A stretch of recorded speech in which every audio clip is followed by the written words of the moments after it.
You are listening to the show that is all about small business, jobs, and entrepreneurship. You're back with Get Down to Business. I'm your host, Shalom, Klein. We've got a lot more information for you because we are talking with Tom Figiel of Tandem HR. And I want you to join me and fellow networkers. We just talked with Dave Ritter of Network Chicago on October 30th at our free Business and Employment Expo. It's called The Business Event. And you can find out more information on my website, shalomklein.com. On that website, you can also download podcasts from the show. If you missed a word or two from my conversation with Dave, you won't want to miss a chance to download that podcast and share that information with your colleagues. And remember, if you have questions about small business, jobs, networking, or entrepreneurship, we want to take your calls. We are taking your calls, 312-642-5600, 312-642-5600. So we're thrilled to be joined in studio by Tom Figiel of Tandem HR. Tom is the guy that knows how to turn just a regular entrepreneur into a business owner, into a manager, into a person that's not just a one-man show, but actually is a team, an army of people, and we're just thrilled to have your advice. Tom, thanks for joining us. Thanks for having me here. Fantastic. So, Tom, tell us a little bit about what your average day looks like and what sort of things you're coaching your clients to help them become a better business owner.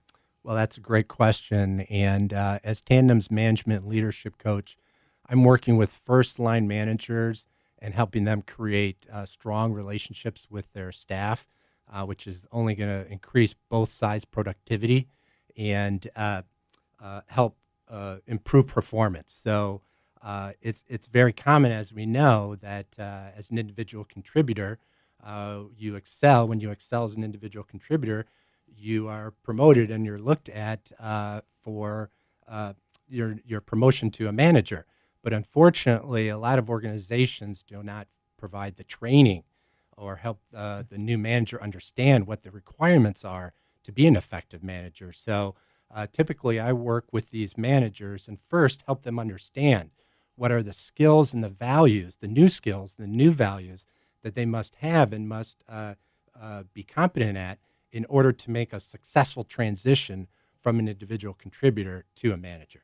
Very interesting, and I'd love to hear, what sort of environments is sort of ideal for that. Are you able to share any examples of clients that you worked with that you were sort of able to turn a newly promoted manager into a successful leader? Sure. What I'm finding is very common out there with a lot of managers is that they're all very stressed. And there's a couple of managers I'm working with right now that are holding on to a lot of the beliefs and the values and are still working as if they are an individual contributor. And they're finding the manager role very challenging because they're not developing good relationships. And no one is presenting any new ideas, and there's a lot of complaints. So what I can do then is help that manager understand that it's not about you anymore. And the success, your success, now happens when your employees are successful. So getting them to shift the way they think as far as what success is, it's not about them, it's about their employees. And when they make that shift and they start delegating, it's interesting how a lot of their stress naturally just goes away. Very interesting. And let's talk about a key piece of a leadership, which is working with people. Mm-hmm. You're going to have people internally and externally that you need to work with. Right. Internally, you hopefully, as your role grows, as your company grows, you're going to be working with more and more people. And everybody has a lot of personalities, don't they, Tom? That's correct. Yes. People have personalities, and then you start working with clients. Yes. And clients have a lot of personalities as well, don't they? Yes, they do. And how do you manage those expectations? Do you have advice for our listeners that might be dealing with a difficult situation? How do you sort of diffuse it? How do you work with somebody, sort of set the expectations for success? Well, you just hit the nail on the head, and the key word is setting expectations. It's not uncommon where challenges and dysfunctions come into play is because there were no expectations set on the front end.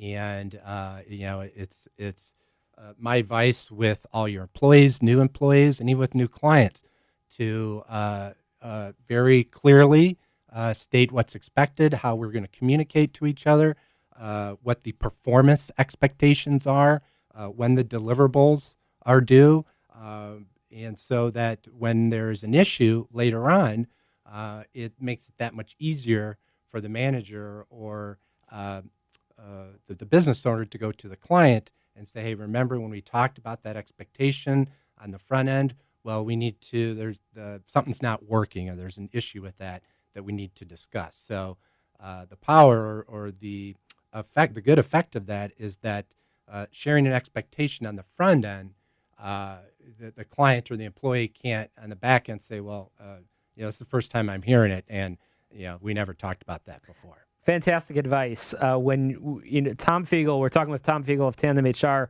who's sharing some advice, setting the expectations for working with clients, working with employees. When you take on a new employee, when you take on a project, when you take on a client, set the expectations. I love doing this all the time. Yep. Set the expectations. Set your style of communication. You like emails? Make it clear. You want to email. You don't want telephone calls during the day. Exactly. If the client can expect daily updates, make it clear that that's how frequently they're going to get updates. They shouldn't expect an hourly communication or something like that. Setting the expectations is so important. But, one of the things that we always hear about is employees that come in to an environment and they just never feel that they're doing it right, that they're never coming in to an environment, they're never set up for success. Let's flip it for a second, Tom. Mm-hmm. Indulge me for a moment. Okay. And somebody comes in and they're hired for, let's say it's a decent mid-level position, mm-hmm. and they're in an environment, they're in a company. What should they do to set the expectations with their boss or with the owner of the company to make sure that they're able to sort of succeed in their new role? Is the advice pretty much the same? Yeah, pretty much the same, and having a conversation. That's probably the biggest thing you can do. If you ever are wondering or ever have any questions, what is expected of me, the easiest and most admirable thing to do is to ask your manager. Just make sure we're on the same page. This is the direction I'm going in, or this is what I believe is what the results you are expecting from me.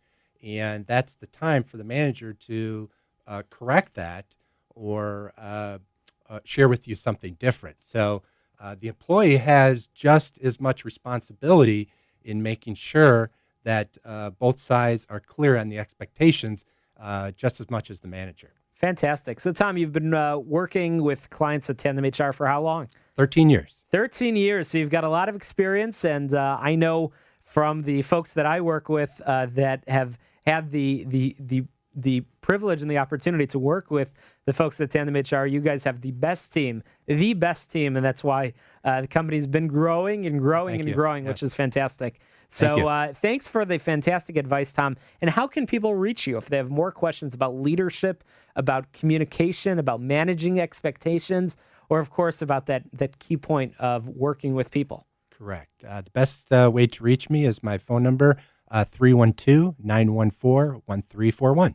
Fantastic. We just spoke with Tom Figiel of Tandem HR, and after the break, we've got a lot more advice for you, so don't change that dial. We are going to be talking with Mark Kalish of the S4 Group, who's going to be talking some more about working with people, communication, talking with people, and really leveraging opportunities. That's what the show is all about. And also on the show, we're talking with Stephen Dime of Flowers for Dreams, a really cool startup company that's really making a huge difference in the community. This is the show that is all about small business, jobs, and entrepreneurship, and not just a regular show. We're a live show. We are taking calls at 312-642-5600, and we want to hear your questions. We want to provide advice and make this week an even better week for you. After the break, again, we're talking with Mark Kalish of the S4 Group about community and some more networking. And again, you can join me on October 30th at our free Business and Employment Expo. It's called the Business Event. You won't want to miss it. We've got workshops all day, tons of networking, tons of entrepreneurship, tons of opportunities to meet people, and more information on that, as well as opportunities to download podcasts from Get Down to Business, is available on my website at shalomklein.com. Check out the website, shalomklein.com. And remember, Get Down to Business is powered by Tandem HR, your solution center. You can find them at tandemhr.com or call 630-928-0510. You can also email them simplify@tandemhr.com. At the end of the show, I'm also going to be providing advice, tips for those of you that are out there that don't know how to organize your office to be productive. I've got those tips for you. So keep listening to Get Down to Business, where the show all about small business, jobs, and entrepreneurship. Calls 312-642-5600.